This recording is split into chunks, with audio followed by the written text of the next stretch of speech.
పరిశుద్ధుడా మా ప్రేమని ప్రభువా, మరొకసారి తండ్రి మీ యొక్క పాద సన్నిధిలో చేరి మిమ్మల్ని స్తుతించి ఘనపరిచి ఆరాధించడానికి మాకు సమయాన్ని ఇచ్చిన దాన్ని బట్టి మీకు స్తోత్రాలు చెల్లిస్తున్నాం తండ్రి. యేసయ్యా, మా జీవితాలకు కావలసినటువంటి మన్నాను మీరు ఈ రోజున మాకు అనుగ్రహించాలని వేడుకొంచుకుంటున్నాం. యేసయ్యా, మీరు మాట్లాడిన ఎడ్ల మాకు విడుదల కలదు. మీరు మాట్లాడినప్పుడు మా సమస్యలన్నీ కూడా తీరుతాయని మాకు తెలుసు. ప్రభువా, మీ సన్నిధానంకి మేము వచ్చింటున్నాము. మాకు కావలసినటువంటి ప్రతి ఒక్క అంశాన్ని ప్రభువా మీరే మాకు కావలసిన విషయాలను బోధించమని, పరిశుద్ధాత్మ ద్వారా ప్రభువా సత్యాలను మేము గ్రహించగలిగేలాగా మీరు సహాయపడవాలని వేడుకొచ్చున్నాము. మీ యొక్క శిలువ మాటన నన్ను మరుగుపరిచి మీరే మిమ్మల్ని మీరు ప్రత్యక్షపరచుకునవాలని వేడుకొచ్చుకుంటున్నాను. మరొకసారి తండ్రి, ఈ వాక్యం ద్వారా మీకే ఘనత మహిమ స్తుతి చెల్లును గాక. ఈ ప్రార్థన ప్రభువా మా ప్రభువును రక్షకుడైనటువంటి యేసుక్రీస్తు నామములో అడిగి పొందుతున్నాము తండ్రి, ఆమేన్. మత్తయి రాసినటువంటి సువార్త 24వ అధ్యాయము. మనం ఇంతకుముందు మత్తయి రాసిన సువార్త 24వ అధ్యాయంలో కొన్ని అంశాలని మనం నేర్చుకున్నాము. అయితే ఈ రోజున ఇక్కడ ఒక చిన్న భాగాన్ని చూసుకోవాలని నేను, ఇది ఎందుకంటే ఇది లింక్గా ఉంటుంది. ప్రకటన గ్రంథంకి మళ్ళీ దీనికి రెండింటికి లింక్గా ఉన్నందువలన ఈ యొక్క అంశంతో ప్రారంభించాలని అనుకున్నాను. మత్తయి రాసిన సువార్త 24వ అధ్యాయము మరి 32వ వచనం నుండి, అంజూరపు చెట్టును చూచి ఒక ఉపమానము నేర్చుకొనుడి. అంజూరపు కొమ్మ లేతదై చిగురించినప్పుడు వసంతకాలము ఇంకా సమీపంగా ఉన్నదని మీకు తెలియను. ఆ ప్రకారమే మీరు ఈ సంగతులన్నీ జరుగుట చూచినప్పుడు ఆయన సమీపమునే ద్వారము దగ్గరనే ఉన్నాడని తెలుసుకొనుడి. ఈ వాక్యాన్ని మనం చూసినప్పుడు ఇక్కడ యేసయ్య మీ యొక్క రాకడ ఎప్పుడు వస్తుంది అని శిష్యులు ప్రశ్నించినప్పుడు అనేక విషయాలను యేసయ్య వాళ్ళకి వివరించి చెప్పినట్లుగా మనం చూస్తున్నాము. ఈ యొక్క 32వ వచనంకి వచ్చినప్పుడు అంజూరపు చెట్టు అని ఇక్కడ యేసయ్య చెప్పినట్టుగా మనం చూస్తున్నాం. అంజూరపు చెట్టు చిగురించినప్పుడు అని ఇక్కడ రాయబడింది. అంటే ఇక్కడ ఎందుకు అంజూరపు చెట్టు అని ఇక్కడ యేసయ్య చెప్పారు అని అంటే, ఈ అంజూరపు చెట్టుని ఇశ్రాయేలు ప్రజలకు ఆయన పోలుస్తున్నారు. ప్రతి ఒక్క దేశానికి ప్రతి ఒక్కరికి కూడా ఒక నేషనల్ ఎంబ్లమ్ ఉంటుంది, నేషనల్ ట్రీ ఉంటుంది, మళ్ళీ నేషనల్ బర్డ్ ఉంటుంది, సో నేషనల్ ఫ్లాగ్ ఉంటుంది. అలాగనే ఈ యొక్క ఇశ్రాయేల్ ప్రజలకి యేసయ్య ఉపమాన రీతిగా ఇక్కడ అంజూరపు చెట్టును చూసి ఒక ఉపమానము నేర్చుకొనుడి అన్నారు యేసయ్య. ఉపమానము అంటే అర్థమేమి? ఇంగ్లీష్లో పారబుల్ అంటాము, తెలుగులో అయితే ఉపమానము అంటాము. ఉపమానము అంటే యేసయ్య మత్తయి సువార్త, మార్కు, లూకా, యోహానులు అన్ని ఎన్నో ఉపమానాల ద్వారానే బోధించారు. ఉపమానము అంటే ఇట్ ఇస్ ఏ మోరల్. ఆ యొక్క కథ నుంచి మనము ఆత్మీయ జీవితములో నేర్చుకోవాలని ఉపమానము రీతిగా ఆయన చెప్పారనమాట. ఇక్కడ కూడా అంజూరపు చెట్టు అనేటటువంటి మన జీవితాలకి ఒక ఆశీర్వాదకరమైనటువంటిది. రెండవ రాకడ సూచనలలో క్రైస్తవులమైనటువంటి మనమందరం కూడా ఎదురు చూస్తూ ఉంటుండగా ఈ యొక్క అంజూరపు చెట్టుని మనము చూసి అది చిగురించినప్పుడు ఆయన ద్వారము దగ్గరనే ఉన్నాడని మనము తెలుసుకోవాలన్నారు. అండ్ అంటే వెరీ నియర్, ద్వారము దగ్గర అంటే వాకిలి లోపల వచ్చేదో వాకిలి బయటికి పోయేదో, రెండిట్లో ఏదో ఒకటి జరుగుతుంది అనమాట. అంటే వాకిలి ద్వారము దగ్గరనే యేసయ్య ఉన్నారంటే ఆయన రావడం అతి సమీపంగా ఉందని మనం అర్థం చేసుకున్నాం. ఇక్కడ అంజూరపు చెట్టు చిగురించినప్పుడు అని ఇక్కడ చెప్పినటువంటి మాట ఇది ఇశ్రాయేలు ప్రజలకి చెందినటువంటిది. క్రైస్తవులమైనటువంటి మనకి యేసయ్య ద్రాక్ష చెట్టుతో పోల్చారు. ద్రాక్ష వల్లిని నేను, మీరు ద్రాక్ష తీగలు ఉన్నారు. పనికిరానటువంటి ప్రతి కొమ్మను నరికి పెరికి వేస్తానన్నారు. కాబట్టి మనకి ఒక చెట్టుతో పోలిస్తే వాళ్ళకి ఇంకొక చెట్టుతో ఆయన పోల్చారనమాట. అయితే ఇది చాలా చాలా వెనకటి సమయంలో మనము ప్రకటన గ్రంథాన్ని దానియేలు గ్రంథాన్ని కూడా పోల్చుకొని చూసుకున్నాము. దానియేలు యేసయ్య ఇంకా పుట్టకును ముందే ప్రవచించినటువంటి ప్రవచనాలు ఇప్పుడు నెరవేరుతున్నాయి. యోహానికి ప్రకటన గ్రంథంలో ఏదైతే ప్రకటించారో దానియేలుకు దాన్నే ప్రకటించారో, అయితే యెహెజ్కేలుకి కూడా అలాంటి విషయాలనే దేవుడు ప్రకటించినట్లుగా మనము చూస్తాము. ఈ యొక్క యెహెజ్కేలు 29వ అధ్యాయము 21వ వచనం మనం చూసినట్లయితే, ఎవరైనా తీసినట్లయితే చదవండి. యెహెజ్కేలు 29వ అధ్యాయం 21వ వచనం.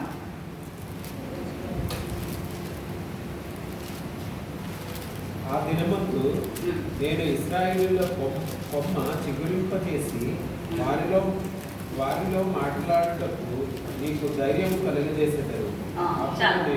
అంతే చాలు. సో ఏమన్నారు అక్కడ? చిగురు అనేటటువంటి పదం వచ్చిందా? సో చిగురింపజేస్తాను, ఇశ్రాయేలీయుల్ని చిగురింపజేస్తాను అన్నారు.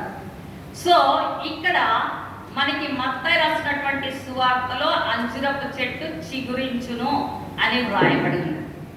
ఈ యొక్క యెహెజ్కేలు మరి దానియేలు ఇద్దరు కూడా ఉన్నటువంటి సమయం ఒకటే.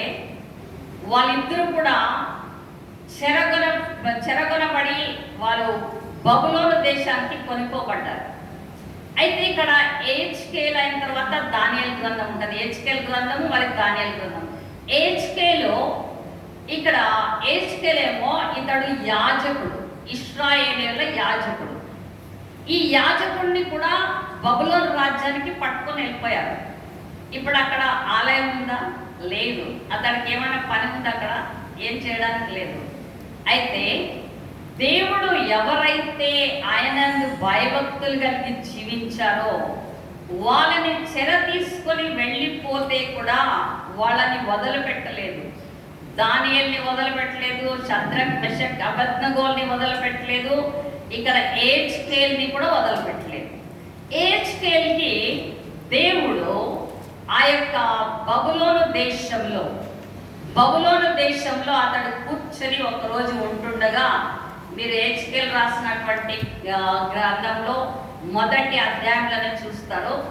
అక్కడ తన 30వ ఏట అని వ్రాయబడింది. ఆ యొక్క 30వ ఏట అతడు ఒక నది తీరమందు కూర్చొని ఉంటే దేవుడు అతనికి దర్శనాన్ని కలుగజేస్తాడు.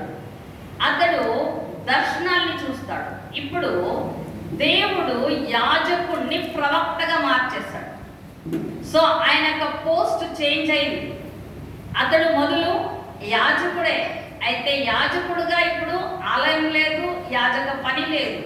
అయితే అతడు చెరగొనబడి బబులోను దేశానికి వెళ్ళిపోయాడు. అయితే బబులోను దేశంలో దేవుడు అతన్ని వదిలిపెట్టలేదు, అతన్ని ఒక ప్రవక్తగా వాడుకున్నాడు. ఆ యొక్క ప్రవక్త పనికి ఆయనకి ఈ యొక్క దర్శనాల్ని కలుగజేస్తారు. మీరు యెహెజ్కేలు మొదట అధ్యాయం చదివితే, ప్రకటన గ్రంథం మొదట అధ్యాయం చదివితే రెండు సేమ్ ఉంటాయి. ఇక్కడ యోహానికి ఏదైతే దర్శనాన్ని పరలోకంలో చూపించారో యెహెజ్కేలుకి కూడా అదే దర్శనాన్ని అంతకు ముందే చూపించారు. సో ఈ దానియేలు మరి ఏజ్కేలు ఇద్దరు కూడా వారికి దర్శనాలు కలిగినటువంటిది యేసయ్య పుట్టకన ముందే, ఇంకా యేసయ్య లోకానికి రాలేదు.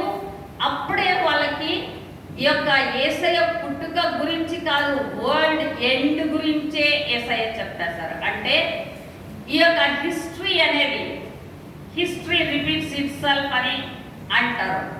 అయితే హిస్టరీ అనేది దేవుని చేతుల్లో ఉంది.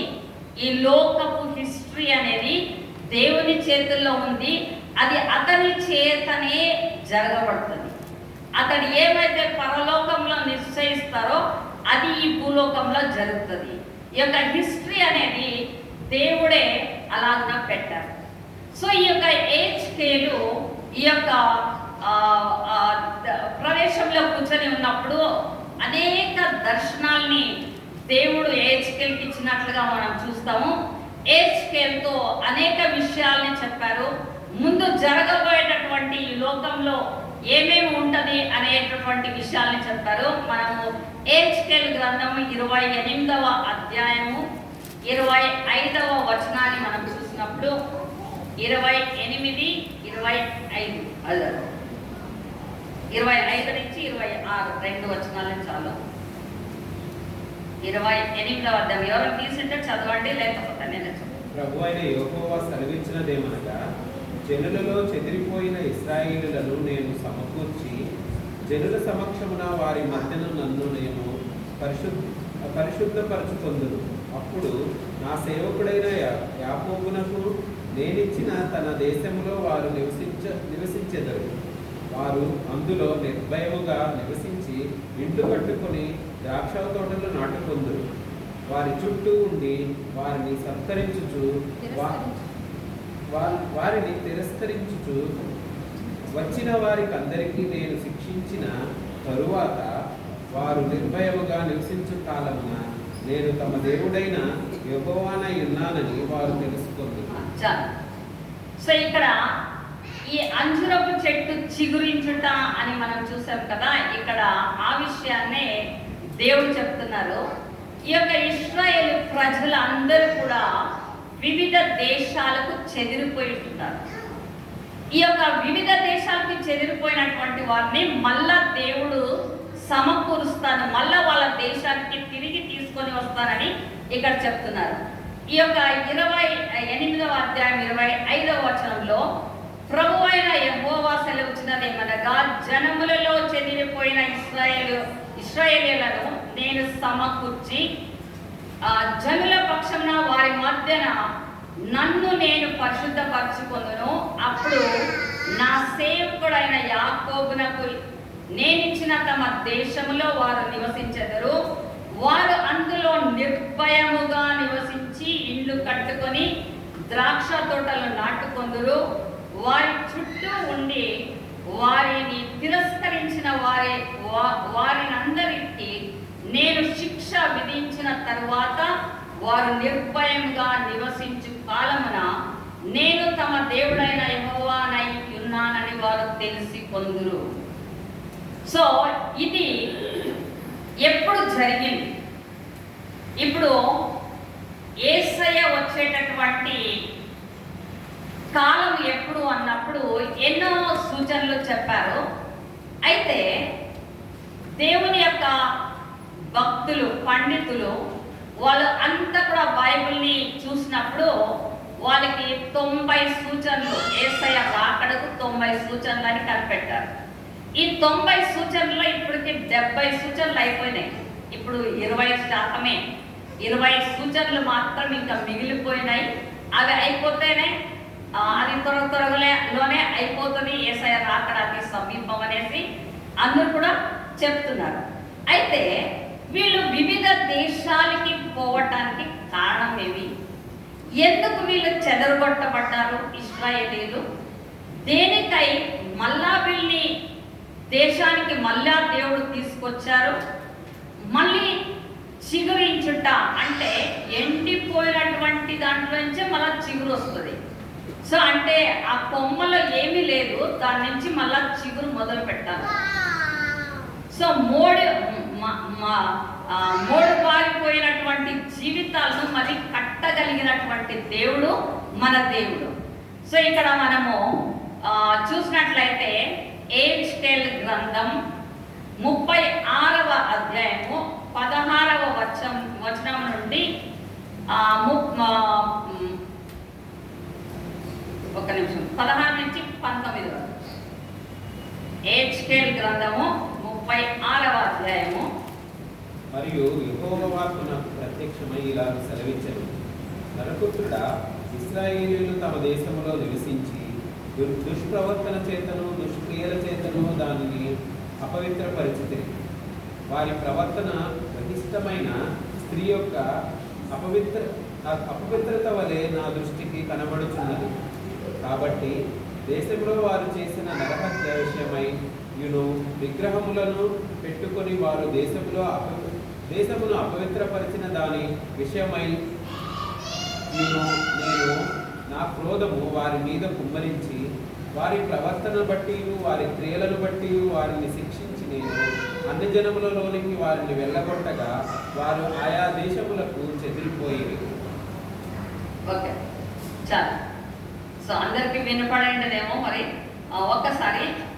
మరియు యెహోవా వాక్కు నాకు ప్రత్యక్షమై ఇలా సెలవిచ్చెను, నరపుత్రుడా, ఇశ్రాయేలు తమ దేశములో నివసించి దుష్ప్రవర్తన చేత దుష్క్రియల చేతను దానిని అపవిత్రపరచిరి. ఏం చేశారంటే ఇశ్రాయేలులో వివిధ దేశాలకు వెళ్ళటానికి కారణం ఏమిటంటే వారి దుష్ప్రవర్తన. మనము 2 వారాల నుంచి జగదీష్ అన్న చెప్పినటువంటి మెసేజ్ విన్నారు, డిసిప్లిన్. అవునా? ఎప్పుడైతే దేవుని యొక్క డిసిప్లిన్లో మనం ఉండమో, దేవుని యొక్క క్రమశిక్షణలో మనం ఎప్పుడైతే ఉండమో, అప్పుడు దేవుని యొక్క శిక్ష మనుషుల మీద రావటానికి అది కారణమవుతుంది. ఇక్కడ దేవుని యొక్క వాక్యము స్పష్టంగా చెప్తోంది, వారి యొక్క దుష్క్రియల చేతను దుష్ప్రవర్తన చేతను వాళ్ళని దేవుడు శిక్షించినట్లుగా మనం చూస్తున్నాము. ఇక్కడ 17వ వచనం అర్థం నుంచి వారి ప్రవర్తనను బట్టి బహిష్టమైన స్త్రీ యొక్క అపవిత్రత వలె నా దృష్టికి కనబడుచున్నది. దేవుని దృష్టికి ఎట్లా కనబడుతున్నదంట వాళ్ళ పాపాలు? ఒక స్త్రీ పాపం చేస్తే అంటే వ్యభిచారం, ఒక స్త్రీ పాపం చేస్తే దృష్టికి ఎలాగైతే కనబడుతుందో అలాగున ఇశ్రాయేలు ప్రజలు చేసిన పాపము దేవుని దృష్టికి కనబడుతుంది అనేసి దేవుడు క్లియర్గా చెప్తున్నారు. ఆ తర్వాత కాబట్టి దేశంలో వారు చేసిన నరహత్య విషయమై మరియు విగ్రహములను పెట్టుకొని వారు దేశమును అపవిత్రపరిచిన దాని విషయము అయినను నేను నా క్రోధము వారి మీద కుమ్మరించి. ఇక్కడ విగ్రహారాధన అనేది దేవునికి చాలా అసహ్యమైనటువంటి విషయం. దేవునికి ఎవరైనా విగ్రహారాధన చేస్తే అది సహించుకొనలేరు దేవుడు. అలాంటి దానిని దేవుడు ఒక వ్యభిచారపు స్త్రీతో పోలుస్తున్నారు. ఇంకొకటి ఏమంటే నరహత్య అన్నారు. ఈ యొక్క నరహత్య అని ఎందుకు ఇక్కడ రాయబడి ఉంటున్నదంటే ముందుగానే హెచ్కేల్ ప్రవక్తకి ఇక్కడ దేవుడు ఈ మాటను ఎందుకు రాయించారంటే వారు 2000 సంవత్సరాల కింద యేసయ్యను నరహత్య చేశారు. ఈ యొక్క నరహత్య అనేది వాళ్ళకి బాగా తెలుసును. దేవుని యొక్క వాక్యంలో 10 ఆజ్ఞలలో నరహత్య చేయకూడదు. ఇది ఇశ్రాయేలు ప్రజలకి ఇచ్చినటువంటి ఆజ్ఞ. అయితే వాళ్ళు 2 విషయాల్లో మార్గం తప్పిపోయారు. ఒక విషయము వ్యభిచార కారణం అంటే విగ్రహారాధన చేయటం వలన, రెండవది వారు నరహత్య చేశారు. ఎవరి పట్ల? దేవుని పట్లనే. దేవుడు వారి కోసమై ఈ యొక్క లోకానికి దిగి వస్తే వాళ్ళ జనాంగంలోనే యేసయ్య పుట్టి ఉంటే వాళ్ళు ఆయన్ని గ్రహించలేదు, ఆయన్ని తెలుసుకొనలేదు, ఆయనకి విరుద్ధంగా పాపం చేశారు. కాబట్టి ఆ శిక్షని వారి మీదకి వారే తెచ్చుకున్నారు. కాబట్టి దేశంలో వారు చేసిన నరహత్య విషయమైన విగ్రహములను పెట్టుకొని వారు దేశమును అపవిత్రపరిచిన దాని విషయములను నేను నా క్రోధమును వారి మీద కుమ్మరించి వారి ప్రవర్తనను బట్టి వారి క్రియలను బట్టి వారిని శిక్షించి నేను అన్య జనులలోనికి వారిని వెళ్ళగొట్టగా వారు ఆయా దేశములకు చెదిరిపోయింది. ఇప్పుడు తెలిసిందా ఇశ్రాయేల్ జనులు ఎందుకు దేశాలకు వెళ్ళిపోయారంటే ఈ రెండు కారణాలను బట్టి వారి దేశం అంతటా కూడా చెదిరిపోయారు. ఈ యొక్క ఇశ్రాయేలు ప్రజలు యేసయ్యను సిలువకు వేశారు. సిలువకు వేసిన తర్వాత అది మొదటి శతాబ్దము 30వ సంవత్సరంలో యేసయ్యను సిలువకు వేశారు. అయితే యేసయ్య ఆరోహణమై వెళ్ళిపోయిన తర్వాత మళ్ళీ అదే శతాబ్దము 70వ సంవత్సరంలో టైటస్ అనేటటువంటి రోమా చక్రవర్తి ఆ యొక్క ఇశ్రాయేల్ దేశం మీదకి యుద్ధానికి వచ్చాడు. యుద్ధానికి వచ్చినప్పుడు అతడు వచ్చిందేనే యుద్ధం కూడా చేయలేదు, అతని ముట్టడి దిబ్బను కట్టాడంట. ముట్టడి దిబ్బను కట్టిన తర్వాత అక్కడ ఉన్నటువంటి ప్రజలకి ఒక అనౌన్స్మెంట్ చేశాడు. ఏమనంటే టైటస్ రాజు చెప్పినటువంటిది, ఎవరైనా ఇక్కడ నుంచి వెళ్ళిపోవాలి అని అనుకుంటే ఈ దేశంలో నుంచి ఇప్పుడే వెళ్ళిపోండి, ఒక్కరోజు టైం ఇస్తాను నేను, ఒక్కరోజు టైంలో మీరు వెళ్ళిపోయేటట్టుంటే వెళ్ళిపోండి, లేకపోతే మళ్ళా మీకు ఏమి జరుగుతుందో నాకు తెలియదు అని ఆ యొక్క టైటస్ రాజు రోమా చక్రవర్తి ఇశ్రాయేల్ ప్రజలకి అనౌన్స్మెంట్ ని చేశారు. ఈ యొక్క యేసయ్య మరి ఆరోహణమై వెళ్ళిపోయిన తర్వాత అక్కడ ఉన్నటువంటి శిష్యులు సువార్తని ప్రకటించారు. వాళ్ళు కూడా ఇశ్రాయేల్లో ఆ యొక్క పట్టణాన్ని వదిలేసి వాళ్ళు అంటే వివిధ దేశాలకు వెళ్ళిపోయారు వాళ్ళు కూడా. ఎందుకంటే హింస వచ్చింది, క్రైస్తవులకి హింస వచ్చిన కారణాన్ని బట్టి వాళ్ళు యెరూషలేములో లేకుండా వాళ్ళు వేరే వేరే ప్రదేశాలకు వెళ్ళిపోయినట్లుగా మనం చూస్తాం. అయితే ఈ యొక్క సమయంలో టైటస్ రాజు ఎప్పుడైతే వాళ్ళకి అనౌన్స్మెంట్ ఇచ్చారో, ఇచ్చిన తర్వాత అక్కడ ఉన్నటువంటి క్రైస్తవులందరూ బుద్ధి తెచ్చుకొని బుద్ధిమంతులై, ఎందుకంటే యేసయ్యను నమ్ముకుంటే ఎప్పుడు ఆశీర్వాదమే, ఆయన మనకి ఏ నష్టం కూడా జరగదు. వాళ్ళు యేసయ్యని నమ్ముకున్నారు కాబట్టి వాళ్ళందరూ మనము బయటకు వెళ్ళిపోదాం, ఎందుకంటే రాజు రేపు ఏం చేస్తారో మనకి తెలియదు కాబట్టి మనం ఉండేది వద్దు ఈ ప్రదేశంలో అని చెప్పి వాళ్ళందరూ కూడా ఆ యొక్క యెరూషలేము పట్టణంలో ఎవరెవరైతే క్రైస్తవులు ఉన్నారో వాళ్ళందరూ కూడా ఖాళీ చేసి వెళ్ళిపోయారు. వాళ్ళలో ఎవ్వరు కూడా చచ్చిపోలేదు. అయితే ఇది హిస్టరీ చెప్తుంది, అందుకే హిస్టరీని బైబుల్ని పోల్చి చూసుకోవాలి. ఎందుకంటే ఇది సత్యమా, ఇది కాదా, ఇది జరిగిందా, ఇది జరగలేదా, ఈ నిజంగా యేసయ్య చెప్పిన మాటలు నెరవేరుతూ వచ్చాయా లేదా అని మనము కొంచెం పరీక్ష చేసుకున్నప్పుడు ప్రతి ఒక్క మాట కూడా అది సత్యమైనటువంటి మాటలు. అప్పుడు క్రైస్తవులందరూ బయటకు వెళ్ళిపోయారు. ఇశ్రాయేల్ ప్రజలైతే ఏం చెప్పారు తెలుసా, టైటస్ రాజు వస్తే మాకేమి, మాకు మా యెహోవా దేవుడు ఉన్నాడు, మాకే ప్రాబ్లం లేదు, ఆయన మమ్మల్ని రక్షించుకొనగలడని వాళ్ళు అక్కడే ఉన్నారు. అయితే నీ దేవుడు ఎంత సామర్థ్యము గలవాడో నీకు తెలిసినా ఆయన నువ్వు వెంబడించలేదు, ఆయన మాటలకి నువ్వు లోబడలేదు, ఆయన క్రమశిక్షణలో నువ్వు పెరగలేదు, కాబట్టి నీకు శిక్ష వస్తుంది అని చెప్పి ఇశ్రాయేల్ ప్రజలు గ్రహించలేదు. అయితే మరుసటి రోజున టైటస్ రాజు వచ్చి అక్కడ ఉన్నటువంటి వాళ్ళకి దొరికినటువంటి వాళ్ళందరినీ కూడా చంపేస్తారు. 1,00,000కు పైన ఇశ్రాయేల్ ప్రజల్ని చంపబడ్డారు. ఇది ఎందుకు జరిగిందంటే యేసయ్యను సిలువ వేసే సమయంలో వాళ్ళంతటా వాళ్ళే చెప్పుకున్నారు, ఏమని?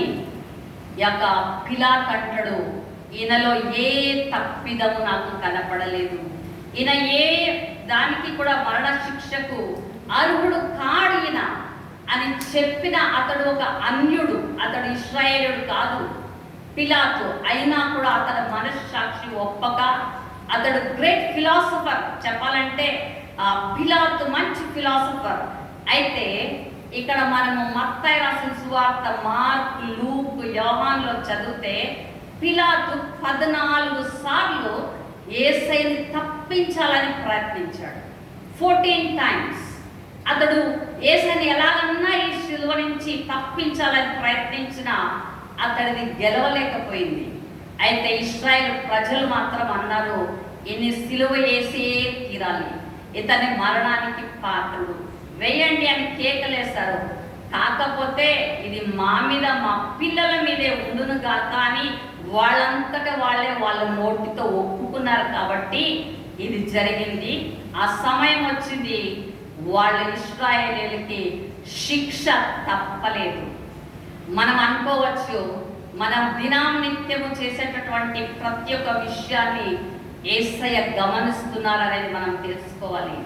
రేపు పరలోక రాజ్యానికి పోతే మన ఆస్తులు అంతస్తులు రావు, కానీ మనం చేసిన క్రియలు మన వెనకల వస్తాయి. మనం చేసినటువంటి ఏదే పాపమైనప్పటికీ కూడా ఆయన శిక్షించక మానడు.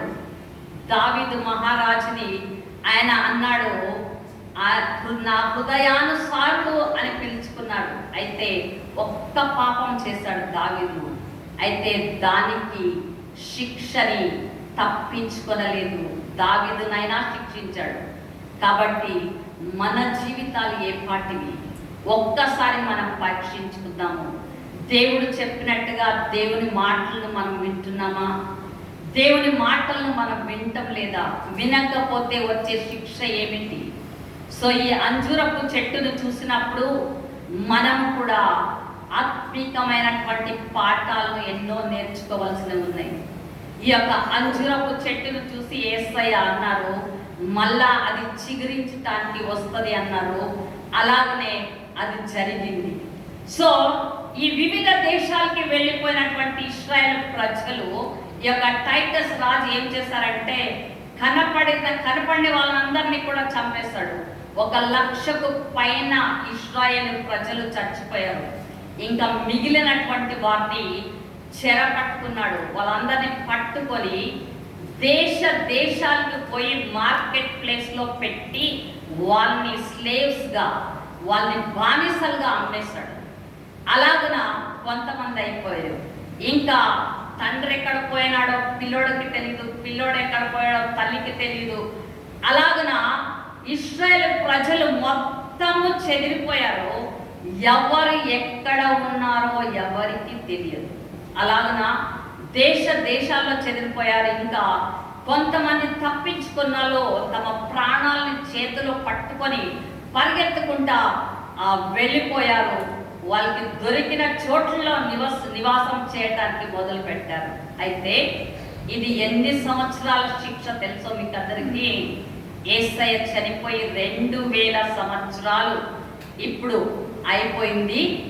అయితే వాళ్ళు దేశాన్ని వదిలిపెట్టి, ఇశ్రాయేల్ దేశాన్ని వదిలిపెట్టి సరిగ్గా మనము లెక్క చూసుకుంటే 1900 సంవత్సరాలు దేశము బయట తిరిగినటువంటి వాళ్ళు. 1900 సంవత్సరాలు ఇశ్రాయేలుకి పనిష్మెంట్ ఒక్కరోజు కాదు, 2 రోజులు కాదు, 1900 సంవత్సరాల దినాలు వాళ్ళకి పనిష్మెంట్గా వచ్చింది. అయితే దేవుడు కనికరమ కలిగినటువంటి దేవుడు, అబ్రహాంతో, ఇస్సాకుతో, యాకోబుతో ప్రమాణం చేసినటువంటి దేవుడు ఇశ్రాయేల్ని ఆఖరిగానైనా వదలకూడదు అనేటువంటిది అతని యొక్క ప్రణాళిక. కాబట్టి వాళ్ళందరూ కూడా మళ్ళా తిరిగి ఆ దేశంలో నివసించాలి, ఆ దేశానికి తిరిగి రావాలని అది దేవుని యొక్క చిత్తంలో ఉంది. కాబట్టి ముందే హెచ్కేల్ గ్రంథము, హెచ్కేల్తో దేవుడు రాయించారు.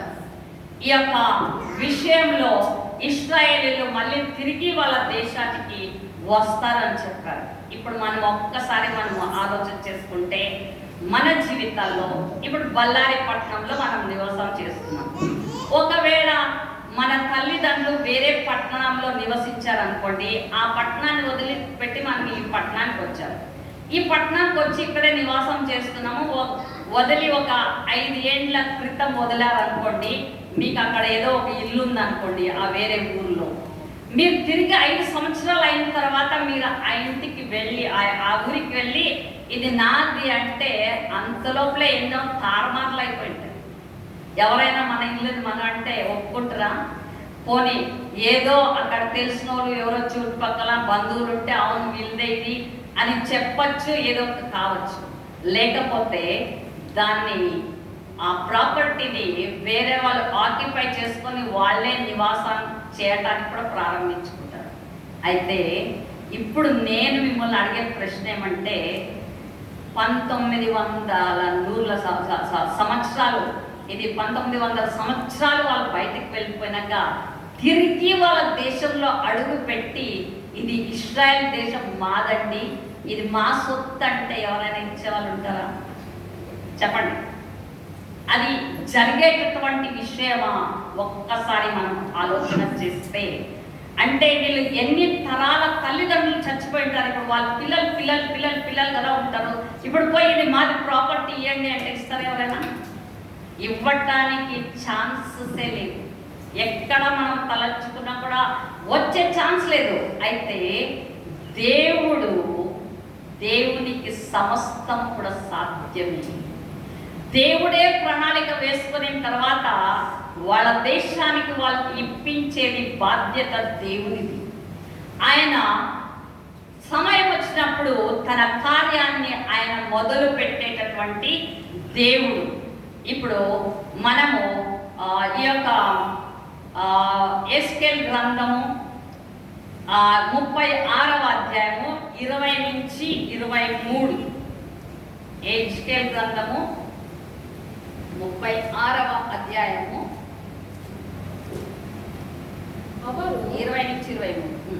ಅವರು ಆ ಜನಾಂಗಗಳೊಳಗೆ ಸೇರಿಕೊಂಡ ಮೇಲೆ, ಓಹೋ, ಇವರು ಯೆಹೋವನ ಪ್ರಜೆಗಳು, ಆತನ ದೇಶದಿಂದ ಭ್ರಷ್ಟರಾಗಿ ಬಂದಿದ್ದಾರೆ ಎಂದೆನಿಸಿಕೊಂಡು ನನ್ನ ಪರಿಶುದ್ಧ ನಾಮಕ್ಕೆ ಅಪಕೀರ್ತಿಯನ್ನು ತರಲು ಇಸ್ರಾಯೇಲ್ ವಂಶದವರು ಜನಾಂಗಗಳೊಳಗೆ ಸೇರಿ ಅಲ್ಲಿ ಅಪಕೀರ್ತಿಗೆ ಗುರಿ ಮಾಡಿದ ನನ್ನ ಪರಿಶುದ್ಧ ನಾಮವನ್ನು ಕುರಿತು ನಾನು ಬರೆದಿದ್ದೆನು.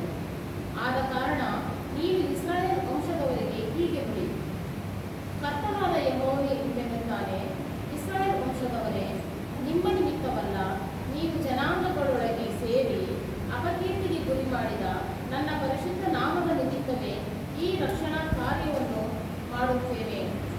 ಜನಾಂಗಗಳಲ್ಲಿ ಅಪಕೀರ್ತಿಗೆ ಗುರಿಯಾದ ಅಂದರೆ ನೀವು ಜನಾಂಗಗಳ ನಡುವೆ ಅಪಕೀರ್ತಿಗೆ ಗುರಿ ಮಾಡಿದ ನನ್ನ ಘನನಾಮದ ಗೌರವವನ್ನು ನಾನು ಕಾಪಾಡಿಕೊಳ್ಳುವೆನು.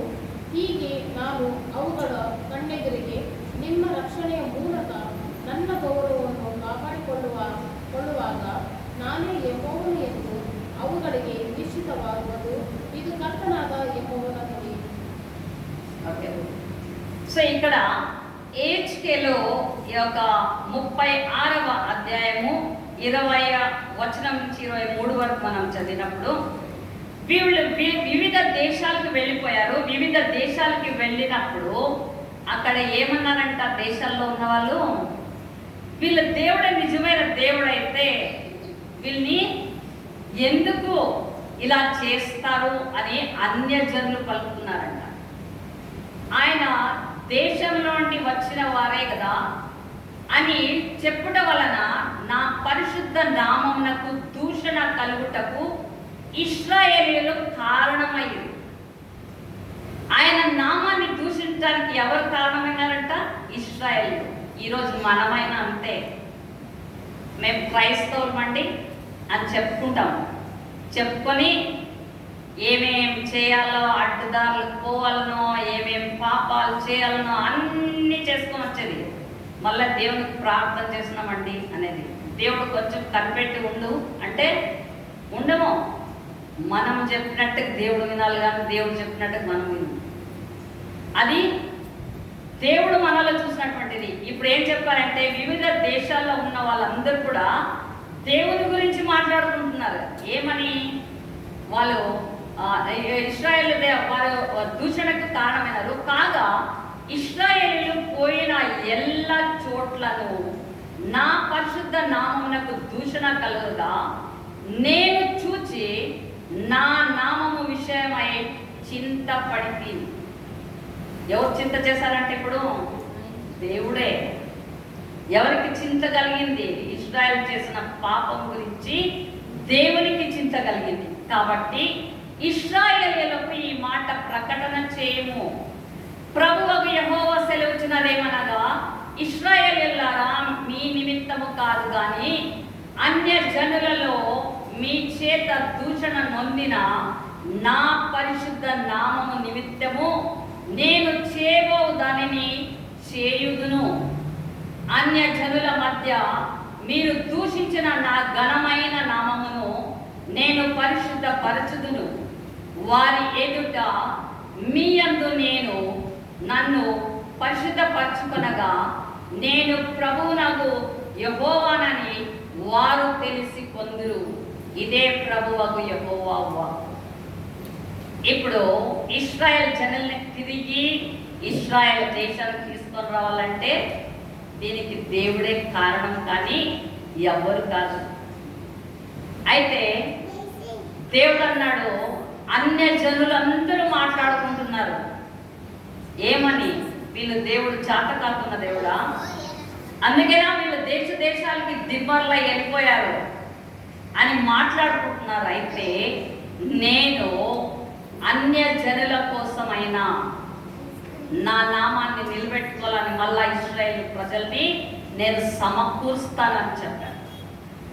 ఈ చెప్పినటువంటి వాగ్దానము మళ్ళీ మనము సువార్తలో చూసినట్లయితే, ఈ యొక్క లోకం ఎప్పుడు అంతంకి వస్తుందంటే, నా సువార్త లోకం అంతటా కూడా ప్రచురింపబడాలి, అప్పుడు ఎండ్ వస్తుంది అని యేసయ్య చెప్పారు. మనము 1700, 1800s మనం చూసినప్పుడు ఈ 17th century, 18th century పీరియడ్లో దేవుని యొక్క సువార్త ప్రపంచం అంతటా కూడా ప్రబలింది. ఎక్కువ మిషనరీస్ లేపబడ్డారు. దేవుని సువార్తను ప్రకటించడానికి కష్టం అనేది కాకుండా, సుఖం అనేది వాళ్ళు ఎరగకుండా దేశాలకి పోయి దేవుని సువార్తను ప్రకటించి వచ్చారు. అంటే లోకమందంతటా కూడా సువార్త ప్రకటింపబడింది. So we are in the end days. ఇప్పుడు లోకం అంతటా కూడా ప్రకటింపబడింది కాబట్టి ఇశ్రాయేలు ప్రజలు కూడా వాళ్ళ దేశానికి, స్వంత దేశానికి వచ్చి చేరాలి. సో ఇది ఈ స్వంత దేశానికి వచ్చి చేరేది ఎలాగనా జరిగింది అంటే, ఇశ్రాయేలు ప్రజల గురించి దేవుడే ఆలోచన చేసుకుంటున్నారు.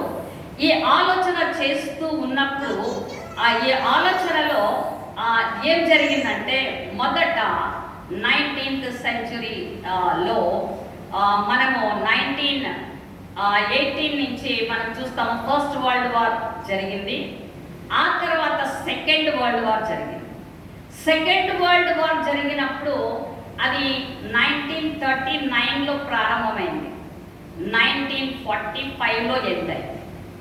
సో ఈ యొక్క 1939లో స్టార్ట్ అయినప్పుడు సెకండ్ వరల్డ్ వార్లో ఈ యొక్క దేశాలలో, ఈ యొక్క వివిధ దేశాలలో రెండు భాగాలుగా విభజింపబడింది. విభజింపబడినప్పుడు అక్కడ జరిగింది ఏమంటే, మరి బ్రిటిష్, రష్యా, మళ్ళీ అమెరికా, ఈ మూడు దేశాలు ఒకటిగా మారాయి. వాళ్ళకి ఆపోజిట్ పార్టీలో ఉన్నటువంటి వారు ఎవరంటే Italy, Germany, Japan. Italy, Germany, Japan opposite party. ఈ మూడు దేశాలు ఒక పార్టీలు ఉన్నాయి, ఆ మూడు దేశాలు ఒక పార్టీలు ఉన్నాయి. అయితే వాళ్ళు యుద్ధాన్ని జరిగిస్తూనే ఉన్నారు. ఇప్పుడు మనం చూస్తున్నాం కదా, యుక్రెయిన్ యుద్ధం కూడా అలాగనే కొనసాగుతుంది, కానీ అది ఎండ్కి రావట్లేదు. అలానే సెకండ్ వరల్డ్ వార్లో కూడా 39లో ప్రారంభమైనటువంటి యుద్ధము అలాగనే కొనసాగింది. 6 సంవత్సరాలు కొనసాగుతూ వచ్చింది. అలాగనే కొనసాగుతూ వచ్చినప్పుడు ఏం జరిగింది అంటే, అక్కడ ఒక రష్యాలో ఒక యంగ్ మ్యాన్, ఒక యూత్ ఉన్నాడనమాట. ఆ యొక్క యూత్ ఆ బ్రిటిష్ వాళ్ళ దగ్గరికి వెళ్ళి ఒక మాటని చెప్పాడు. ఏమంటే, మీరు 6 సంవత్సరాల నుంచి యుద్ధాన్ని చేస్తూనే ఉన్నారు కదా, సెకండ్ వరల్డ్ వార్ని. అయితే యుద్ధంలో గెలవకుండా ఉన్నారు. మళ్ళీ ఒకవేళ మీకు నేను ఏదన్నా యుద్ధంలో గెలవటానికి ఏదన్నా సహాయం చేస్తే నా కోరికను మీరు తీరుస్తారా అని అడిగాడు. అడిగితే వాళ్ళు బ్రిటిషర్స్ ఓకే సరే, మళ్ళీ అమెరికా వాళ్ళు కూడా ఇద్దరు కూడా కలిసి ఓకే అన్నారు. నువ్వు మాకు సహాయం చేస్తే నీ కోరికను మేము కూడా తీరుస్తామన్నారు. అలా జరిగినప్పుడు ఈ యొక్క యూత్ అతడు ఏం చేశాడంటే, ఒక రష్యాలో ఉన్నటువంటి యూత్ న్యూక్లియర్ బాంబుని తయారు చేశాడు. న్యూక్లియర్ బాంబుని తయారు చేసి ఆ బాంబుని తీసుకొని వెళ్ళి బ్రిటిష్ వాళ్ళకి అందించాడు. ఆ బ్రిటిష్ వాళ్ళకి అందిస్తే బ్రిటిష్ వాడు పోయి అమెరికా వాడికి అందించాడు. అమెరికా వాడు ఏం చేశాడు, దాన్ని ప్రయోగం చేసి చూశాడు, ఇది పని చేస్తుందా లేదా అని. పని చేసింది ఎక్కడో దూరం. అప్పుడేం చేస్తాడు, ఇమీడియట్గా వచ్చి జపాన్ మీద ఆ బాంబుని వేస్తాడు. వేసినప్పుడు జపాన్లో 1,00,000 ప్రజలు చచ్చిపోయారు. ఆటం బాంబు చచ్చిపోయిందనే ఆ యొక్క న్యూస్ని జర్మనీలో ఉన్నటువంటి హిట్లర్కి పోయింది. హిట్లర్ విన్నాడు. వినితోనే హిట్లర్కి గుండె డమ్ అని. హిట్లరు ఒక యాంటీ క్రైస్ట్ ఉన్నట్లు చాలా భయంకరుడైనటువంటి వాడు. యూదులకైతే భయంకరంగా వాళ్ళని చంపుకు తిన్నాడు. ఎంతోమంది యూదుల్ని చంపేశాడు. ఆయన చాలా క్రూయాలిటీ కలిగినటువంటి హిట్లర్. ఆ హిట్లర్కి ఈ న్యూస్ తెలిసింతోనే గుండె డమ్ అని వెళ్ళి ఎవ్వరు ఏం చెప్పలేదు, సూసైడ్ చేసుకొని చచ్చిపోయాడు. సూసైడ్ చేసుకొని చచ్చిపోయినతోనే వీళ్ళకి విడుదల కలిగింది. బ్రిటిషర్స్కి అమెరికా జయం వీళ్ళకి కలిగింది. జయం కలిగిన తర్వాత ఈ యొక్క యూత్ ఎవరైతే ఉన్నారో అతడు వెళ్ళి బ్రిటిష్ వాళ్ళని అప్రోచ్ చేశాడు. బ్రిటిష్ వాళ్ళని, అమెరికన్స్ని అడిగాడు, నేను మీ కోరిక ప్రకారం తెచ్చి ఇచ్చాను కదా, తెచ్చి ఇచ్చిన తర్వాత మరి నా కోరికను మీరు తీరుస్తారా అని అడిగితే వాళ్ళు సరే అన్నారు. ఏమిటి అంటే, ఆ యువకుడు ఎవరు కాదు కానీ యూదుడు. యూదులకి దేవుడు జ్ఞానాన్ని కలుగజేస్తాడు. యూదులు వివిధ దేశాల్లో వెళ్ళిపోయారు. అయితే వాళ్ళ బాధ తీరలేదు. అన్ని దేశాల్లో వారు హింసింపబడ్డారు. అయితే తిరిగి వాళ్ళ దేశానికి వెళ్ళిపోవాలన్నటువంటి ఆశ వాళ్ళకి కలిగింది. అయితే దేవుడు సెకండ్ వరల్డ్ వార్ మూలకంగా యూదులకి ఒక డోర్ని ఓపెన్ చేశారు.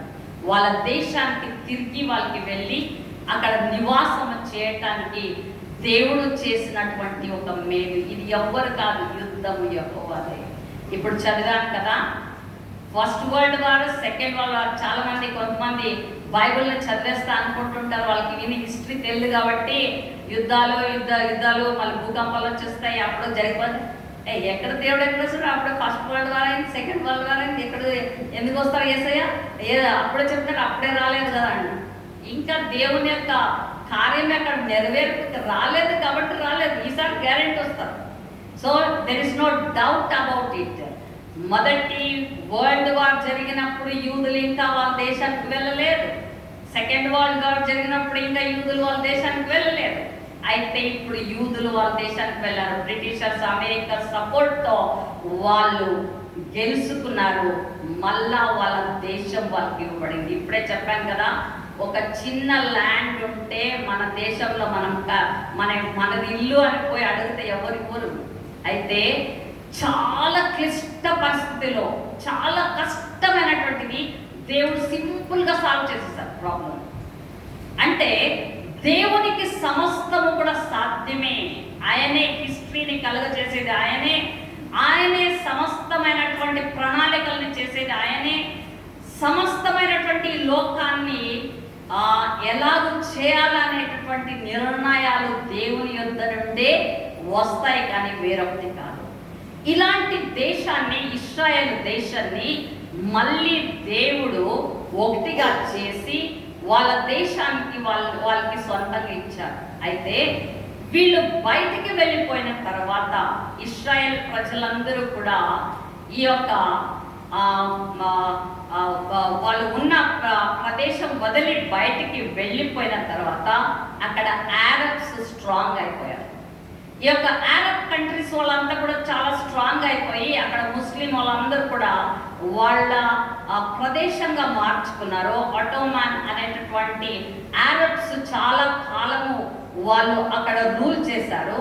అయితే 1922లో ఆ యొక్క రాజ్యం కూడా పడిపోయింది. ఆటోమాన్ అనేటటువంటి రాజ్యం కూడా పడిపోయింది. అది పడిపోయిన ఎందుకు పడిపోలాగా దేవుడు చేశాడంటే ఇశ్రాయేల్ ఆ దేశంలోకి వెళ్ళాలి కాబట్టి వాళ్ళని పడిపోయేలా చేశారు. ఏ రాజైనా గెలిచాడన్నా సోలిపోయినాడన్నా ఆయన చిత్తములోనే, ఆయన చిత్తము లేకుండా ఏది కూడా జరగదు. అది 100% ఖచ్చితమైనటువంటి విషయం. ఇప్పుడు ఈ యొక్క ఇశ్రాయేలు జనులు ఆ దేశానికి వెళ్ళారు. దేశానికి వెళ్ళి అడుగుపెట్టిన తర్వాత వాళ్ళు ఒకేసారికి అందరూ ఊరికనే ఉంటారా? పక్కన వాళ్ళు ఊరుకుంటారు, వాళ్ళని తొందర చేస్తూనే వచ్చారు. అయితే ప్రతిసారి ఆరబ్స్ ఎప్పుడైతే తొందర చేస్తూ వచ్చారో దేవుడు వాళ్ళ పక్షంగా ఉండి వాళ్ళతో యుద్ధం ఆడుతూ వాళ్ళు ఆ దేశంలో నివసించగలిగేలాగా చేశారు. అంటే ఇప్పుడు అంజూరపు చెట్టు చిగురిస్తూ అది అభివృద్ధి చెందుతూ అవుతూ ఉంది. వాళ్ళకి ఇండిపెండెన్స్ 1948లో వచ్చింది. మొన్ననే మే 14th వాళ్ళ ఇండిపెండెన్స్ డే. 1948 14th మే. సో ఇప్పటికి 76 సంవత్సరాల నుండి ఇశ్రాయేల్ ప్రజలు తిరిగి వాళ్ళ దేశంలో నివాసాన్ని చేస్తున్నారు.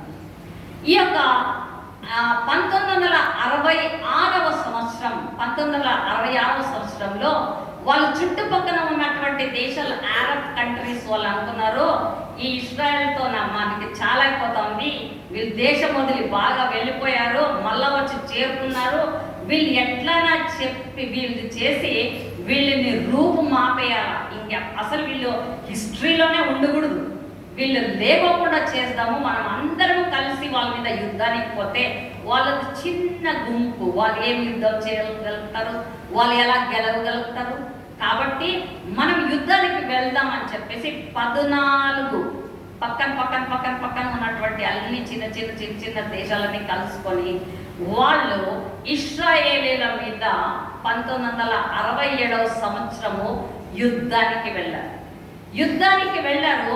ఇశ్రాయేల్ ప్రజలకి దిక్కు తోచలేదు. ఇంతమంది వాళ్ళు వస్తే వీళ్ళ దగ్గర సరైనటువంటి ఆయుధాలు కూడా లేవు, యుద్ధం చేయడానికి వాళ్ళ దగ్గర ఏ ఆయుధాలు లేవు, ఏమీ లేవు. అయితే దేవా నువ్వే ఉన్నావు అనుకున్నారు. ఆ యుద్ధానికి ముందుకు వెళ్ళారు. అందరూ అన్ని దేశాలలో వచ్చి ముట్టడి వేసేస్తున్నారు. అయితే ఆ సమయంలో ఏం జరిగింది అంటే దేవుడు ఒక పెద్ద కందరీగల గుంపును వదిలేస్తాడు. పెద్దగా అది హిస్టరీలో మీరే చూసుకోండి. ఆ కందరీగల గుంపును వదిలేస్తే ఆ కందరీగలు పోయి అందరినీ కొరకేసాయి, ఎక్కడో అక్కడికి పరిగెత్తుకుంటూ వెళ్ళిపోయాయి. అయితే ఈ వాక్యం కూడా దేవుని వాక్యంలో రాయబడింది. ఈ మాట కూడా అది ఎక్కడ ఉందంటే ద్వితీయోపదేశ కాండము 7వ అధ్యాయము 20వ వచనంలో ఉంది.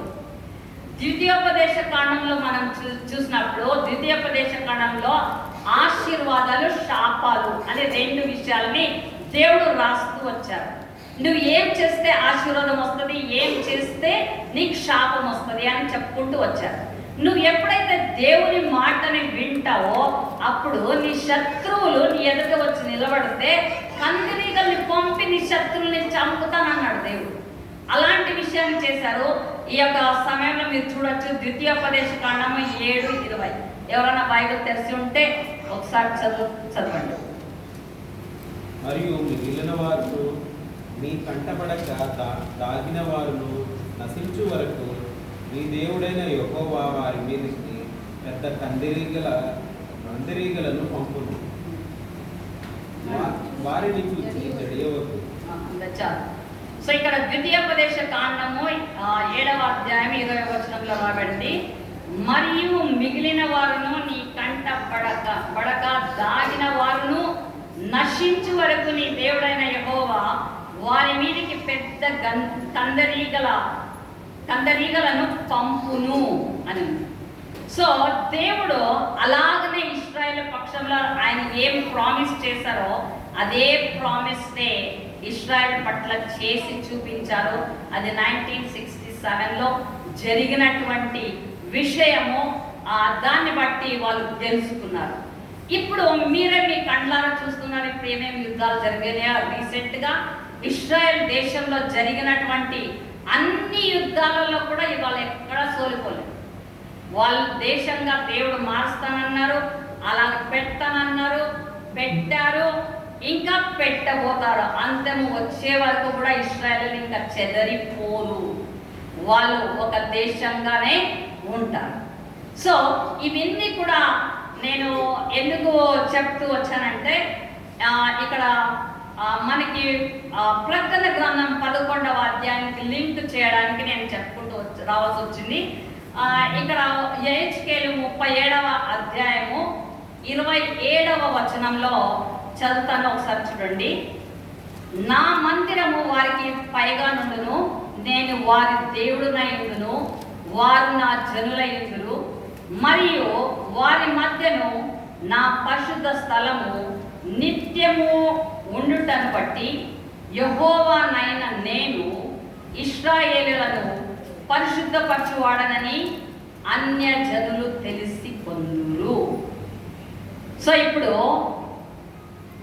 ఇశ్రాయేలుని అన్య దేశాలలో అన్య జనులలోకి వెళ్ళిపోయారు, దేశాలకి.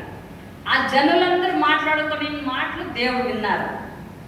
వీళ్ళు దేవుడు ఏం చేయలేరా అనుకున్నారు. అయితే అక్కడ దేవుడు కూడా ఎందుకు ఆలయాన్ని కూడా పడగొట్టేశారంటే, వాళ్ళకున్న ఆలయం వాళ్ళతో పాటు వాళ్ళ దేశం బయటికి పంపించి ఈ యొక్క ఇదే మత్తయి రాసిన సువార్త 24వ అధ్యాయం మొదట్లో మనం మొదటి వచనం చదివితే శిష్యులు యేసయ్యతో కూడా కలిసి వెళ్తూ, యేసయ్య చూసారా ఈ ఆలయం ఎంత బాగుందో, చూసారా ఎంత బాగా కట్టారు అని అంటే యేసయ్య అన్నారు, ఇది రాయి పైన రాయి ఒక్కటి కూడా నిలవబడి చూసుకోండి అంటే వాళ్ళు అనుకున్నారు, ఏమా మేము ఒక చెప్తే ఈయన ఒక చెప్తున్నారే అనేసి వాళ్ళు అనుకున్నారు. అయితే యేసయ్య ఉన్నప్పుడే ఈ లోకంలో ఉన్నప్పుడు అక్కడ ఆలయానికి పోయి అక్కడ వాళ్ళు వ్యాపారం చేయడానికి మొదలు పెట్టారు.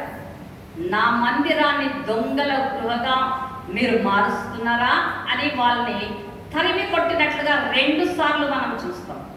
యేసయ్యకి వారి మీద కోపం వచ్చింది. అప్పుడు యేసయ్య అనుకున్నారు, నేను ఈ మందిరాన్ని కూడా పెట్టకూడదు, దీన్ని కూడా తీసేయాలనుకున్నారు. ఈ యొక్క మందిరాన్ని ఆ యొక్క టైటస్ రాజు వచ్చినప్పుడు పడగొట్టేశాడు. పడగొట్టిన తర్వాత రాజు ఏమనుకున్నాడంటే, వీళ్ళు చాలా ధనాన్ని, వజ్రాల్ని, వైడూర్యాలని, బంగారాన్ని అంతా కూడా ఈ ఆలయంలో దాపెట్టింటారు కాబట్టి రాళ్ల కింద బొక్కలు చేసి లేకపోతే దాని కింద దీని కింద దాచించుంటారు కాబట్టి అవన్నీ డబ్బులు నేను తీసుకోవాలి, కొల్ల సొమ్ము కొట్టుకొని పోవాలని చెప్పి వాళ్ళ యొక్క సైనికుల యొక్క ఆజ్ఞ ఏమని ఇచ్చారంటే, ప్రతి ఒక్క రాయి, ఆలయంలో ఉన్నటువంటి రాయి ఒక్కటొకటి తీసి పక్కన పెట్టండి, దాంట్లో ఒక డబ్బులో ఏదో ఒకటి ఉంటాయి, వాళ్ళు దాచిపెట్టింటారు, అవన్నీ మనం తీసుకోవాలంటే వాళ్ళ పాపము ఒక్క రాయి కూడా ఉంచకుండా ప్రతి ఒక్క రాయిని దింపినారు. అంత కష్టపడి ఆలయం మొత్తం ఫ్లాట్ అయిపోయినట్లు చేస్తారు. అంటే యేసయ్య మాటలు నెరవేర్చబడ్డారు. ఇప్పుడు యేసయ్య చెప్పిన మాటల్లో టెంపుల్ని నెరవేరబడిపోయింది. ఆ తర్వాత ఇశ్రాయేలు తిరిగి వాళ్ళ దేశానికి వస్తారు అని చెప్పారు, అది కూడా నెరవేర్చబడిపోయింది. ఇప్పుడు లాస్ట్కి మిగిలినటువంటిది ఏమంటే యెహెజ్కేల్లో ఇక్కడ మొన్న అన్న చెప్పినట్టుగా, జగదీష్ అని చెప్పినట్లా ఇక్కడ వాళ్ళ దేశంలో ఇద్దరు యూదా వారు, ఇజ్రాయెల్ అని ఉన్నటువంటి వారిని వాళ్ళు ఏకం చేస్తాను, అంత్యకాలంలో వాళ్ళు ఏకంగా ఉంటారు, ఇక మీదట ఒక దేశంగా ఉంటారు, ఒక ప్రజగా ఉంటారని చెప్పారు. అది కూడా ఇది హెచ్కేల్లోనే మీరు చూసినట్లయితే, నేను అవన్నీ ఇప్పుడు చెప్పలేను. 18th ఇదే సేమ్ చాప్టర్లోనే 37th లో వస్తుంది. అక్కడ మీరు చూసినట్లయితే ఆయన ఒక్క జనాంగంగా మార్చినట్లుగా మీరు చూస్తారు. 19th నుంచి అనుకుంటారు 24th వరకు చదివితే మీకు తెలుస్తుంది అక్కడ ఒకటైనట్టు. అయితే ఇదే చాప్టర్లోనే ఇక్కడ 37th చాప్టర్లోనే ఏహెచ్కేల్నే దేవుడు ఒక ప్రశ్న అడుగుతారు. ఏహెచ్కేలో ఇక్కడ ఎముకలు పడున్నాయి చూస్తున్నావా నువ్వు? ఈ ఎండిపోయిన ఎముకలకి అన్నీ మళ్ళా జీవం వస్తాయి అంటావా నువ్వు? ఇది తిరిగి జన్మిస్తుంది అంటావా నువ్వు అని ఆయన్ని ప్రశ్న అడుగుతారు. అని అడిగి, నేను తప్పకుండా దీంట్లో జీవం వచ్చేటట్లా చేస్తాను అంటే, ఇశ్రాయేలు ప్రజలు దేశాలకి పోయి చచ్చిన వారి వలె అయిపోయారు. వాళ్ళు జీవం లేదు. జీవము లేకుండా వాళ్ళు చచ్చినటువంటి వారుగా ఉన్నారు. అయితే దేవుడు ఏం చెప్పారంటే, మిమ్మల్ని మళ్ళా జీవింపజేస్తాను, ఈ ఎండిన ఎముకలకు జీవాన్ని కలుగజేస్తాను అన్నారు. మళ్ళీ అంత మాత్రమే కాకుండా హెచ్కేలో ఇంకా అనేకమైన దగ్గర ఉంది రెఫరెన్స్. నేను ఇప్పుడు చెప్పలేని, టైం అయిపోతుంది. ప్రకటన గ్రంథానికి నేను కనెక్షన్కి ఇంకా పోవడానికి కాలేదు. అయితే ఈ యొక్క ప్రజల్ని అక్కడ ఉన్నటువంటి వారికి ఏమన్నారంటే, దేవుడు నేను మిమ్మల్ని తీసుకొని వెళ్ళిన తర్వాత మీకు అన్ని దాంట్లో అభివృద్ధిని కలుగజేస్తున్నారు. ఇప్పుడు మీరు ఎక్కడైనా నెట్లో కొట్టి చూడండి, ఇస్రాయల్స్ వాళ్ళే ఫస్ట్ ఉంటారు. ఏ దాంట్లో సైన్స్లో తీసుకోండి, టెక్నాలజీలో తీసుకోండి, ఇంకొక దాంట్లో తీసుకోండి, ఏ దాంట్లోనే తీసుకోండి, ఇశ్రాయేలీయులకున్నంత ఇంటెలిజెన్స్ ఎవ్వరికి లేదు. అంత జ్ఞానవంతులు. దేవుడే వాళ్ళని ఆశీర్వదించి ఇప్పుడు ఉన్నటువంటి కాలంలో ఆయన చేస్తున్నటువంటి. అయితే ఇశ్రాయేల్ ప్రజలు వచ్చి ఇప్పుడు 76 సంవత్సరాలైంది ఆ దేశానికి వచ్చి. అయితే ఒకే ఒక్క కొరత మిగిలిపోయింది. ఏమా కొరత అంటే, వాళ్ళకి ముందులాగా దేవుని ఆలయం లేదు. సో ఈ ఆలయం ఒక్కటే మాకు కట్టబడితే తృప్తి వస్తుంది అనుకున్నారు. అయితే ఆ ఆలయం 76 సంవత్సరాలు అయినా కూడా ఇంకా కట్టబడలేదు. వాళ్ళ యొక్క ఆశ ఆకాంక్ష దాని మీదనే ఉంది. అంత మాత్రమే కాదు, ఇప్పుడు ఈ 76 సంవత్సరాల నుంచి కూడా ఒక అక్కడ పోరాటం జరుగుతుంది. ఏమంటే, వీళ్ళు దేశాన్ని ఎప్పుడైతే వదిలిపెట్టి వెళ్ళిపోయారో అక్కడ ముస్లిమ్స్ అదే స్థలంలో దేవుని ఆలయం ఉన్నటువంటి స్థలంలో మస్జిద్ కట్టారు. వీళ్ళు దేశానికి తిరిగి వచ్చిన తర్వాత ఇది మాదండి ప్లేసు, మేము మా ఆలయాన్ని కట్టుకుంటామంటే ఎవరు ఇస్తారు చెప్పండి? ఈ యొక్క పోరాటము వాళ్ళకి వీళ్ళకి మధ్యలో జరుగుతూనే ఉంది. అయితే 76 years అయింది. అయితే ఇంతవరకు కూడా టెంపుల్ కట్టేటటువంటి విషయంలో సక్సెస్ కాలేదు. అయితే క్రైస్తవులమైనటువంటి మనకి యేసయ్య అన్యులైనటువంటి మనకి ఆశీర్వాదాన్ని పంపించి ఆయన అన్నారు, you are the temple of the holy ghost అన్నారు. మనమే దేవునికి ఆలయమై ఉన్నాం. మనకి ఆలయం కావట్లేదు. మనం ఎక్కడైనా ప్రార్థన చేసుకోవచ్చు, ఆయన మనతో ఉంటారు, మన ప్రార్థనని ఆలకిస్తారు. అయితే యూదులకి అలాగన కాదు. వాళ్ళకి అది చాలా హోలీ ప్లేస్. వాళ్ళకి ఆ టెంపుల్ ఉంటేనే వాళ్ళకి తృప్తి, వాళ్ళకి ఆనందం. ఆ తృప్తి ఇంకా వాళ్ళ జీవితాల్లో దొరకలేదు. వాళ్ళు దానికోసమై ప్రయాసపడుతున్నారు. అంటే దేవుడు ఎప్పుడు కూడా పోగొట్టుకున్న దాన్ని తిరిగి యువశక్తి కలిగిన దేవుడు. రెస్టోరింగ్, మళ్ళీ తిరిగి దాన్ని మళ్ళీ రెస్టోర్ చేస్తారు. అలానే దేశాన్ని పోగొట్టుకున్నారు వాళ్ళు, తిరిగి ఆ దేశాన్ని దేవుడు ఇచ్చారు. అయితే టెంపుల్ కూడా ఉంది లాస్ట్ది. ఆ టెంపుల్ని కూడా మళ్ళా తిరిగి దేవుడు ఇస్తారు. అయితే ఆ టెంపుల్ కోసమే ఇప్పుడు వేచి ఉన్నారు. ఈ యొక్క హెచ్కేల్ గ్రంథము 37వ అధ్యాయము 27వ వచనం చూసినప్పుడు, నా మందిరము వారికి పైగా నుండును, నేను వారికి దేవుడునై ఉండును, వారు నా జనులై ఉండును, మరియు వారి మధ్య నా పరిశుద్ధ స్థలము నిత్యము ఉండుటను బట్టి యెహోవానైన నేను ఇశ్రాయేలులను పరిశుద్ధపరచువాడనని అన్యజనులు తెలిసి కొందురు.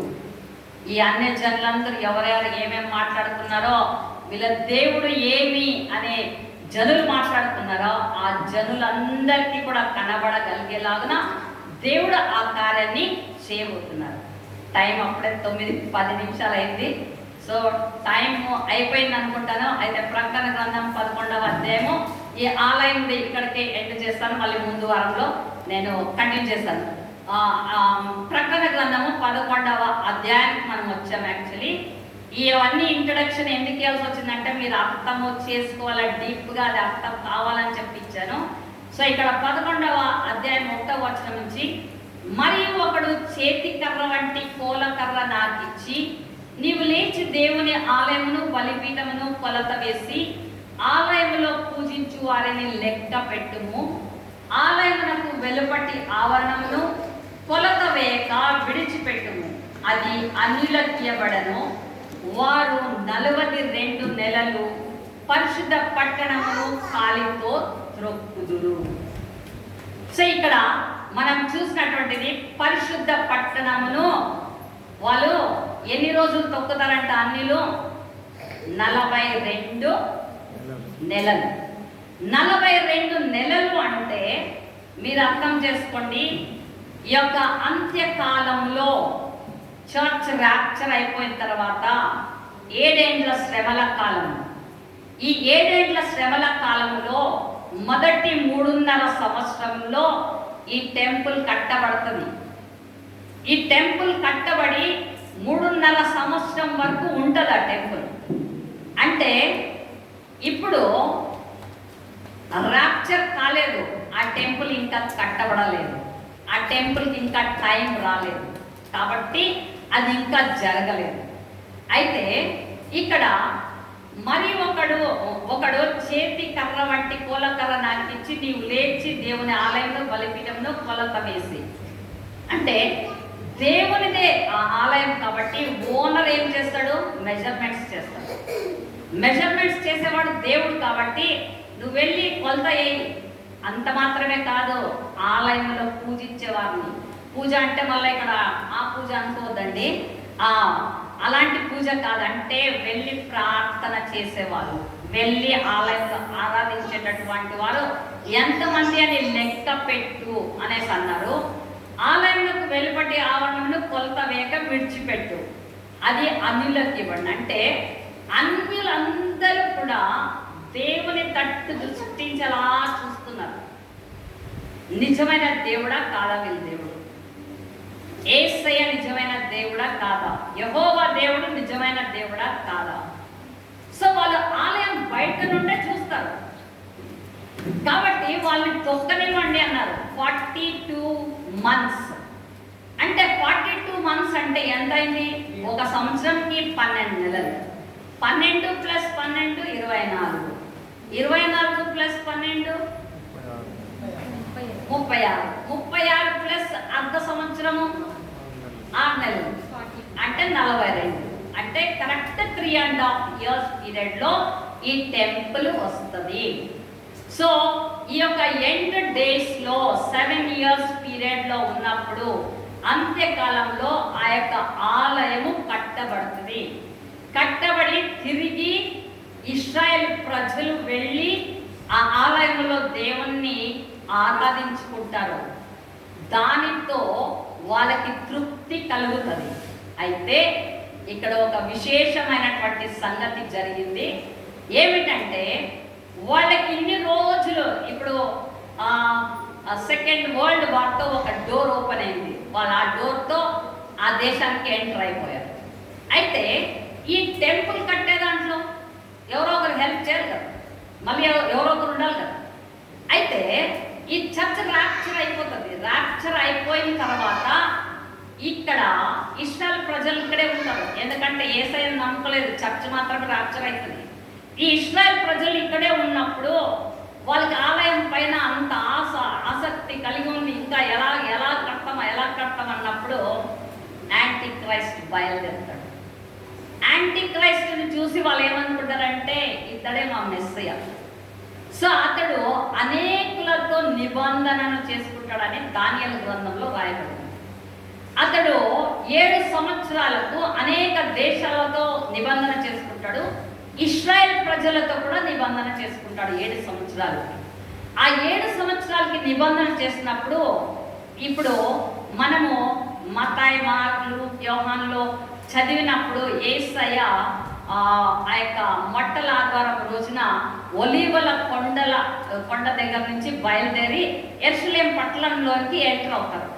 ఎంటర్ అయినప్పుడు నేను ఇప్పుడు అవన్నీ చూపించడానికి రెఫరెన్స్కి నాకు టైం లేదు, మీరు చదువుకోండి తెలుస్తుంది. ఆ యొక్క ప్రవేశించినప్పుడు ఆయన కంట్లో నీళ్ళు పెట్టుకొని ఏడుస్తారు. ఎందుకంటే నా ప్రజలు నన్ను గ్రహించలేదు కదా, నేను ఈ లోకానికి వచ్చింది వారి కోసమే, అయితే ఇశ్రాయేల్ ప్రజలు నన్ను గ్రహించలేదని కంట్లో నీళ్ళు పెట్టుకొని యెరూషలేం పట్టణంలోనికి ఎంటర్ అవుతారు. ఆయన తన ప్రజల పట్ల అంత ప్రేమ కలిగి ఏడ్చినటువంటిది మనం చూస్తాం. అయితే ఇదే యాంటీ క్రైస్ట్, వాడు వచ్చి వాళ్ళకి మెస్సయ్య లాగా కనపడతాడు. వాళ్ళు ముందు నుంచి అనుకునేది ఇశ్రాయేల్ ప్రజలు ఎట్లంటే మెస్సయ్య అంటే ఒక రాజుగా వచ్చేస్తాడు, ఆయన రాజు అయిపోయి మనల్ని నెమ్మదిగా జీవింపజేస్తాడు, ఆయన మనకి ప్రభువుగా ఉంటాడు అని వాళ్ళు ఊహించుకున్నారు. అయితే దేవుని గ్రంథంలో అన్ని విఫలంగా రాయబడింది. యెషయా గ్రంథంలో ఆయన మరణము, చావు అన్నీ. అయితే వాళ్ళకి వెలుగు కలగలేదు, అది గ్రహించుకోలేదు. వాళ్ళు గ్రహించుకోకుండా వాళ్ళు నమ్ముకోలేదు. కాబట్టి ఇక్కడ ఏమవుతుందంటే ఈ యొక్క యోహాను రాసిన సువార్త 5వ అధ్యాయము మళ్ళీ 42వ వచనం, 43వ వచనం, 5వ అధ్యాయం 43వ వచనం చూస్తే ఒకసారి ఎవరైనా తీసుంటే చదవండి.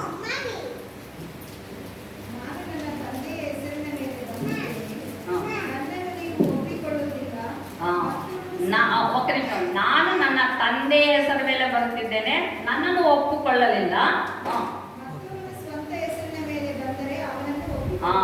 ಮತ್ತೊಬ್ಬನ ಸ್ವಂತ ಹೆಸರಿನಲ್ಲಿ ಬಂದರೆ ಅವನನ್ನು ನೀವು ಒಪ್ಪಿಕೊಳ್ತೀರಿ. ಅಂದ್ರೆ మెస్సయ్యనాಗಿ ನಾನು ಬಂದೆ, నన్నನ್ನು ఒప్పుಕೊಳ್ಳಲಿಲ್ಲ. నేను మెస్సయ్యగా వచ్చానంటే మీరు నన్ను నమ్మలేదు, అయితే వేరొకడు రేపు వస్తాడు, వాడిని మీరు నమ్ముతారన్నారు. అలాగనే ఇశ్రాయేల్ ప్రజలు ఈ విషయంలో వాళ్ళు మోసంలో పడతారు.